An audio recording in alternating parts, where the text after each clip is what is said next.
दूसरी कथा भक्त लोक से जुड़ी हुई है। कहा जाता है कि एक छोटे से गांव में एक साधारण किसान परिवार रहता था। उस परिवार का एकमात्र बेटा गंभीर रूप से बीमार पड़ गया। गांव के वैद्य ने उसे असाध्य रोग बताया और कहा कि इस बालक का बचना कठिन है। परिवार रो रो कर व्याकुल हो उठा। माता पिता ने हर उपाय किए, पूजा पाठ कराया, लेकिन कहीं से कोई आशा की किरण दिखाई नहीं दी। एक दिन गांव में नवरात्रि का आयोजन हुआ। 7वां दिन था और गांव के मंदिर में मां कालरात्रि की विशेष पूजा हो रही थी। बालक की मां आंसू बहाती हुई वहां पहुंची और मंदिर के सामने गिर पड़ी। उसने हृदय से पुकारा, हे मां कालरात्रि, मैं अपने पुत्र को खो नहीं सकती, आप ही उसकी रक्षा करें, आप ही मेरी एकमात्र आशा हैं। उसकी सच्ची पुकार सुनकर मंदिर के दीपक की लौ अचानक तेज हो गई। मां की मूर्ति के नेत्र चमक उठे और मानो एक अदृश्य शक्ति वहां प्रकट हुई। उसी रात बालक को गहरी नींद आई और सुबह जब वह जागा तो उसका चेहरा दमक रहा था। उसकी बीमारी जैसे चमत्कारिक रूप से समाप्त हो गई थी। वैद्य भी देखकर हैरान रह गया। पूरे गांव ने इसे मां कालरात्रि की कृपा माना और तभी से उस गांव में 7वें दिन मां कालरात्रि की पूजा बड़े धूमधाम से होने लगी। इस कथा से यह शिक्षा मिलती है कि मां अपने भक्तों की सच्ची पुकार कभी व्यर्थ नहीं जाने देती। चाहे परिस्थिति कितनी ही कठिन क्यों न हो, भक्त अगर श्रद्धा और विश्वास से मां को पुकारे तो वह निश्चित ही रक्षा करती हैं और हर अंधकार को प्रकाश में बदल देती हैं। तीसरी कथा साधक और मां कालरात्रि का आशीर्वाद। बहुत पुराने समय की बात है। एक तपस्वी साधक जंगल में रहता था। वह नवरात्रि में प्रतिदिन मां दुर्गा के अलग अलग रूपों की उपासना करता। 7वें दिन जब उसने मां कालरात्रि की साधना प्रारंभ की तो रात का समय था। चारों ओर अंधकार और भयानक हवाएं चल रही थीं। साधक का मन थोड़ी देर के लिए विचलित हुआ, परंतु उसने ध्यान नहीं छोड़ा और आंखें बंद कर पूरी श्रद्धा से देवी कालरात्र्यै नमः का जाप करता रहा।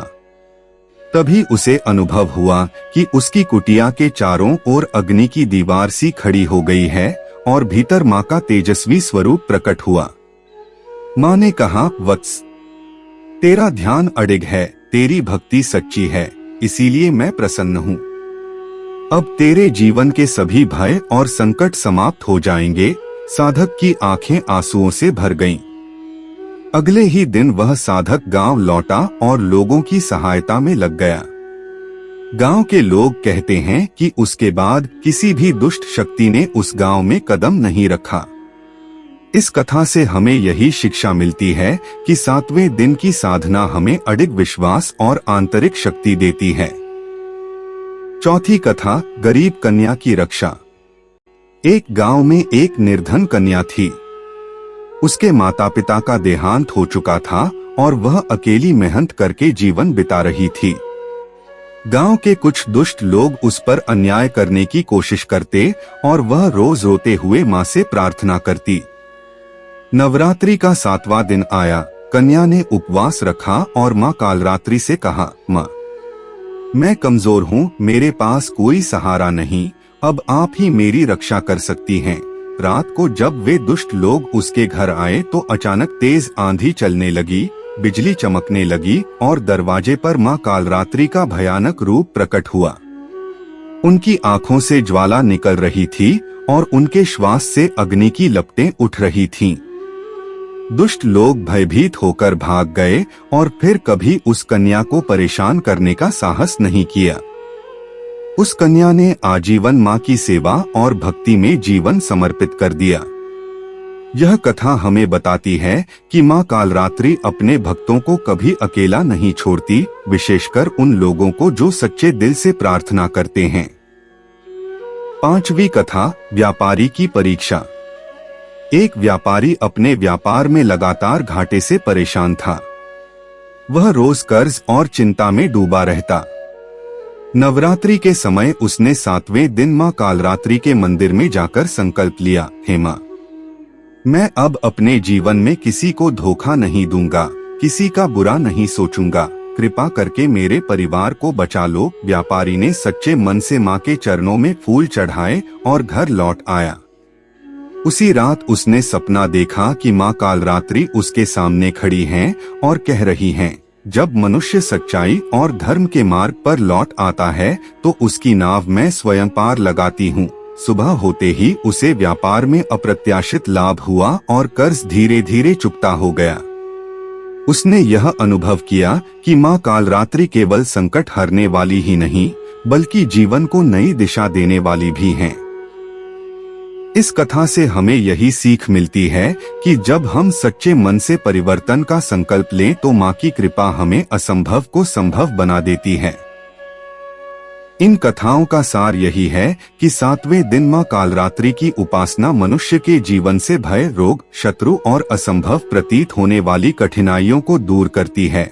यह दिन साधक को आत्मविश्वास, बल और साहस प्रदान करता है। माँ का यह रूप भले ही उग्र दिखाई दे परंतु यह केवल भक्तों के कल्याण के लिए है। जब जीवन में अंधकार छा जाए, जब हर ओर निराशा हो, जब संकट इतना बढ़ जाए कि कोई उपाय न सूझे तो भक्त को माँ कालरात्रि की शरण लेनी चाहिए। नवरात्रि का 7वां दिन हमें यही प्रेरणा देता है कि जीवन के अंधकार से घबराना नहीं है बल्कि माँ के स्मरण और उपासना से हर विपत्ति पर विजय प्राप्त करनी है। इस प्रकार नवरात्रि के 7वें दिन की कथा हमें भय से अभय की ओर, अंधकार से प्रकाश की ओर और निराशा से आशा की ओर ले जाती है। यही माँ कालरात्रि की कृपा और महिमा है। इन कथाओं का भावनात्मक सार यही है। माँ कालरात्रि साधक को अडिग विश्वास और शक्ति देती हैं, निर्धनों और असहायों की सदैव रक्षा करती हैं। सच्चे मन से संकल्प लेने वालों को नई दिशा और सफलता प्रदान करती हैं।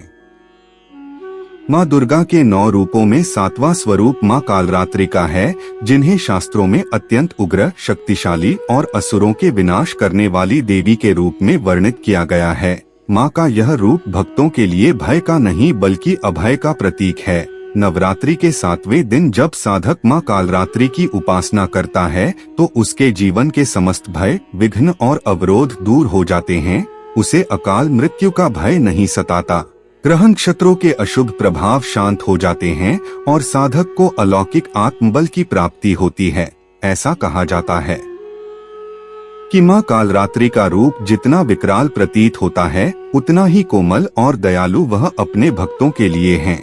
उनका वर्ण श्याम है, उनका रूप भयावह है।